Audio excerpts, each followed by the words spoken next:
6 a.m. on your Thanksgiving morning. I've got several different versions of that song, I Can't Stand the Rain, playing in my head right now. There's a sea of green on the radar right now with rain moving across Kentuckiana.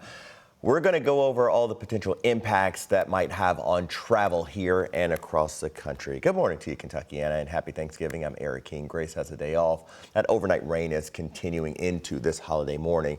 Mallory, it doesn't appear to be too problematic on the roads right now because it doesn't appear to be people on the roads right now. Yeah, I'm like counting the cars on the traffic cameras. So most of you all are taking the day off as you should, maybe snuggling under the covers because it's a bit of a dreary start and it's going to be a mostly cloudy kind of Thanksgiving across Kentuckiana. So we did have widespread rainfall overnight. Started off with some patchy drizzle throughout the day yesterday, picking up more so after sunset, taking us through the overnight hours. Good news is it is racing off to the east pretty quickly here. So we're left with the cloud cover this morning, some patchy drizzle in spots, but take a look at the big picture view of this weather system. Rain and snow ongoing in the northeastern states. Once again, New York, D.C., Philly, Boston as well, and some storms marching across the southeast there where they have a little bit more warmth and instability, but it's in the morning, so that should kind of limit that severe weather threat down there. Back here at home, starting off with those temperatures, mid to upper 30s across southern Indiana and really into Kentucky as well. A few low 40s on the map. It's 41 in Louisville. We have 39 in E-Town, 38 in Bardstown, 38 in Bedford this morning. That northwest wind will make it feel a little bit chillier. Your actual air temperature for a high today, 46, mostly cloudy, patchy drizzle. Winds coming in from the northwest, 10 to 15 miles per hour. Sunset this evening at 5:24. And we're talking pretty much low to mid 40s all across Kentuckiana. So great day to do what we typically do on Thanksgiving, which is eat a lot of food, take a nap, and watch some football. Now, we do have some changes on the way for the weekend. Very cold temperatures move in. We could be tracking also some light snow late Saturday into Saturday night. We will take a look at that forecast coming up shortly. But in the meantime, let's get you out to the roads this morning. See how many cars we have out there. Okay, a few more. But you can tell the bridges are wet, so take it easy even though there's not much traffic at all, because I did have an accident reported earlier this morning. Looks like it's still there on the map. So this is on the entry ramp 271 northbound from 65. So just keep that in mind. Take it slow. I know there's not a lot of cars. We'll continue to monitor the roads and the weather for you this morning. Mallory, thank you. While we are dealing with rain, other areas are dealing with snow. This is video out of Denver, Colorado. Airport officials say it is all hands on deck to keep those planes moving on time. More than 700 flights were delayed in Denver yesterday, but miraculously, there were only 3 cancellations. We'll mention Denver. That's the 6th busiest airport in the world. Because of frigid temperatures overnight, forecasters also expect ice to be an issue this morning. Thankfully, though, no impacts at Louisville's Muhammad Ali International Airport, at least not right now.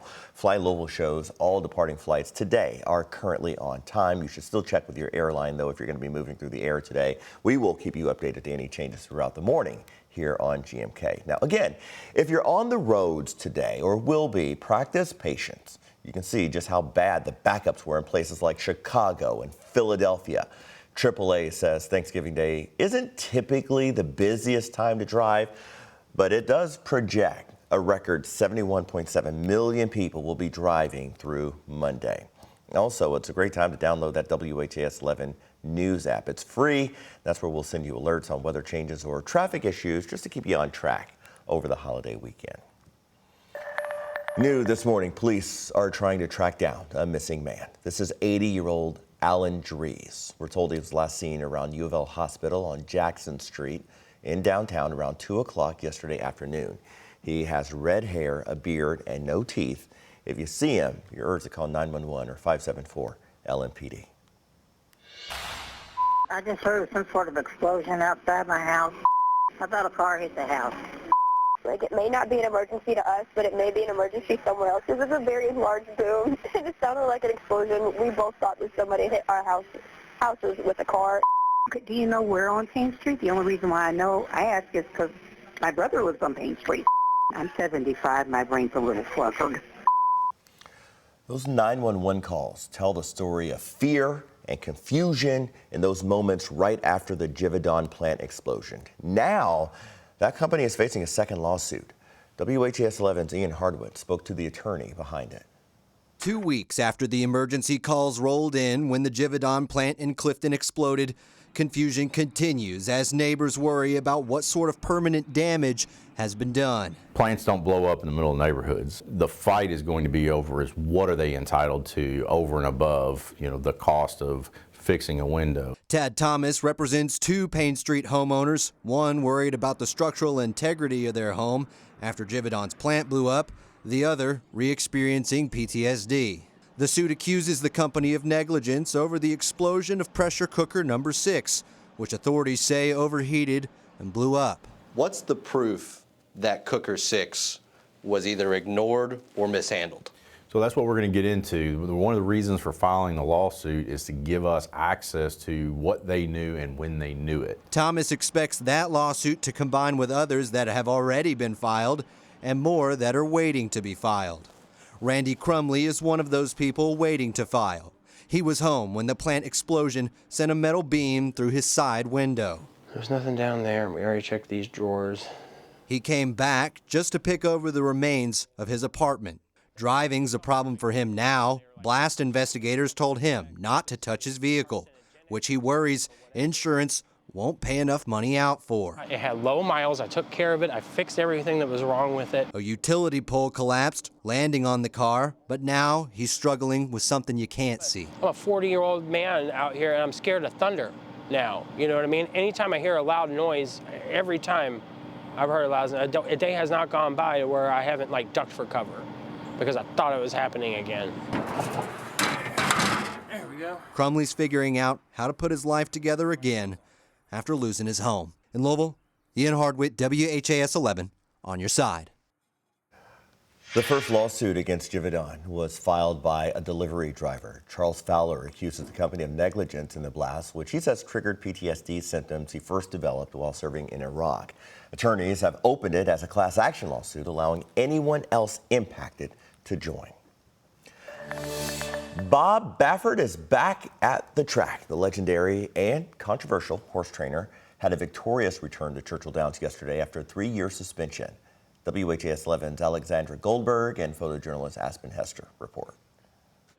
And it's been good ever since I was able to come back here. Everybody's happy, and it's good for the sport. Hall of Fame horse trainer Bob Baffert is back at Churchill Downs. And with a victory. To win it was like, it was like the cherry on top. A racing icon, winning his first Derby under the Twin Spires 27 years ago. And now all eyes are back on Baffert, the controversial 6-time Derby winner, making his debut back on the track that suspended him. Now back in the winner's circle with Barnes, this 2-year-old maiden. Kentucky horse racing is huge right now. The purses, the best horses are here in Kentucky, and I knew if I'm going to come here, I better bring a really serious 2-year-old. After keeping Baffert out of Derby 150, Churchill looked at Baffert differently after he took responsibility for his actions. Bob Baffert faced a lengthy 3-year suspension from Churchill Downs because his 2021 Derby horse was disqualified because of a banned substance. I thought eventually, I'd get back here, and but it's something that, it's behind me now. It's water under the bridge, and as a trainer, you have to focus what's in front of you. A victorious return after a setback that once threatened his comeback. At Churchill Downs, Alexandra Goldberg, WHAS11, on your side. It's early, but Barnes could be a contender in next year's Kentucky Derby, set for May 3rd of 2025. We'll also mention Kentuckians have bet nearly $3 billion with a B, dollars on sports since it was legalized last year. And that's according to the Kentucky Horse Racing Commission, calculating totals from September of 2023 to October of this year. Most of that money was from online betting. Kentucky took home more than $46 million, with the majority of that going to the state's pension fund. All right, 6:09 now, Mallory. What's that weather snapshot for the day? Hey, Eric, rain is moving out, but that cold air just getting started with the coldest air of the season so far moving in this week. And I'll let you know just how low those temperatures will drop coming up in our 7-day forecast.